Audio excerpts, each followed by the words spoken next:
നമസ്കാരം കൂട്ടുകാരെ, എല്ലാവർക്കും എൻ്റെ ചെറിയ വ്ളോഗിലേക്ക് സ്വാഗതം. ആക്ച്വലി ഇതൊരു വലിയ വീഡിയോ ആക്കാനായിരുന്നു പ്ലാൻ. പക്ഷേ നിങ്ങൾ തംബ്ലൈനിൽ കണ്ടതുപോലെ 12 മണിക്കൂർ കാടിനുള്ളിൽ അകപ്പെട്ടതുകൊണ്ട് പ്രതീക്ഷിച്ചതുപോലെ എടുക്കാൻ സാധിച്ചില്ല. ഇനി കാര്യത്തിലേക്ക് വരാം. എന്നത്തെയും പോലെ ഈ പ്രാവശ്യം കോതമംഗലം ഡിപ്പോയിൽ നിന്ന് ഉല്ലാസയാത്ര പോയത് മലക്കപ്പാറയിലേക്കാണ്. ഏകദേശം രാവിലെ 6:30 യാത്ര ആരംഭിച്ചു. മലയാറ്റൂർ പ്ലാന്റേഷൻ റോഡ് വഴി വെറ്റിലപ്പാറ ബ്രിഡ്ജ് വഴിയാണ് യാത്ര പോയത്. പോകുന്ന വഴിയിൽ വൃന്ദാവൻ ഹോട്ടലിൽ കയറി ബ്രേക്ക്ഫാസ്റ്റ് കഴിച്ചു. തിരക്കേടില്ലാത്ത ഫുഡ്. അവിടെ നിന്ന് നേരെ പോയത് അതിരപ്പള്ളി വാട്ടർഫോൾസിലേക്കാണ്. ഇപ്പോൾ കണ്ടുകൊണ്ടിരിക്കുന്നത് അതിരപ്പള്ളി വാട്ടർഫാളിലേക്ക് പോകുന്ന വഴിയുള്ള ഏതെല്ലാം കാഴ്ചകളാണ്.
കുട്ടപ്പം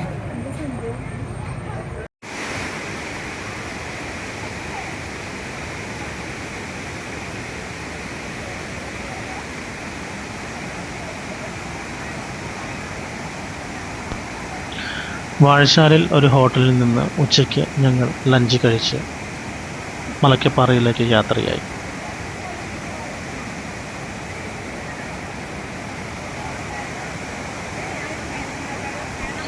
നിർഭാഗ്യമെന്ന് പറയട്ടെ, ഞങ്ങൾക്ക് മലക്കപ്പാറയിലേക്ക് എത്താൻ സാധിച്ചില്ല.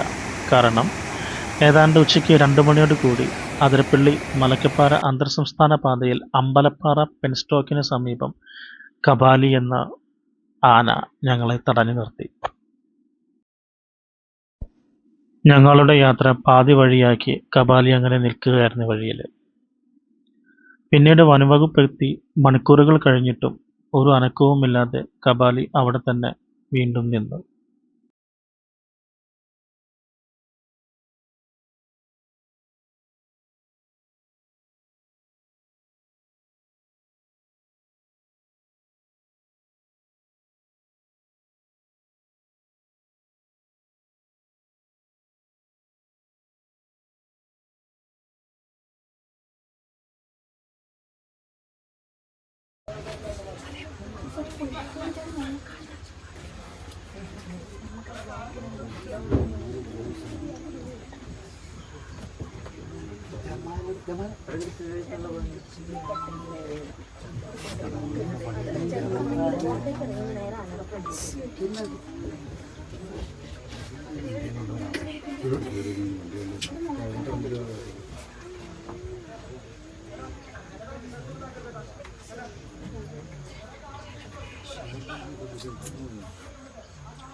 ഗ്ലാസ് പറിച്ചേ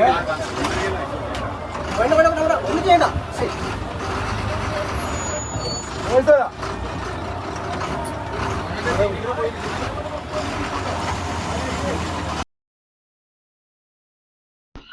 ഏതാണ്ട് 12 മണിക്കൂർ കഴിഞ്ഞ് വെളുപ്പിന് 2 മണി കഴിഞ്ഞിട്ടാണ് ഞങ്ങൾ കബാലിയുടെ കണ്ണ് വെട്ടിച്ച് യാത്ര തിരിച്ചത്. മലയ്ക്കപ്പാറയ്ക്ക് പോവാതെ ഞങ്ങൾക്ക് യാത്ര തിരിക്കേണ്ടി വന്നു. 12 മണിക്കൂർ ഞങ്ങളെ മുൾമുനയിൽ നിർത്തിയ കബാലിക്ക് മുന്നിൽ അടിപതറാതെ നിന്ന KSRTCയിലെ 2 ചേട്ടന്മാർക്ക് നന്ദി അർപ്പിച്ചുകൊണ്ട് യാത്ര അവസാനിപ്പിച്ചു.